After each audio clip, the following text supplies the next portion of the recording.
שלום לכולם. אני רוצה לדבר איתכם היום על סוגי הצילינדרים בעצם, על ההבדלים ביניהם, מה כדאי, מה לא כדאי, לעשות לכם קצת סדר. בואו נתחיל. נתחיל עם הצילינדרים הפשוטים, צילינדר של חמסה, צילינדר של מגנום. שני הצילינדרים האלה הם צילינדרים שהם פשוטים, צילינדרים זולים. הם צילינדרים טובים, איכותיים. מבחינת רמת האבטחה שלהם, רמת אבטחה יחסית נמוכה.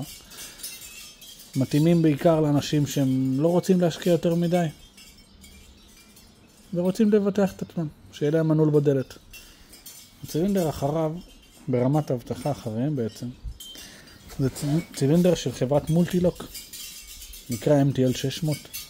צילינדר שמגיע עם כרטיס בקרת שכפול, מגיע עם 5 מפתחות. צילינדר איכותי יותר, לאנשים שרוצים להשקיע קצת יותר. הצילינדרים אחריהם, לדעתי באותו הרמה, צילינדר שנקרא לוקסיס, חברת רב בריח, וצילינדר שנקרא MTL 800. הוא בעצם הצילינדר המשופר יותר של ה-MTL 600. בעבר היה נקרא MTL 5, MT5, סליחה.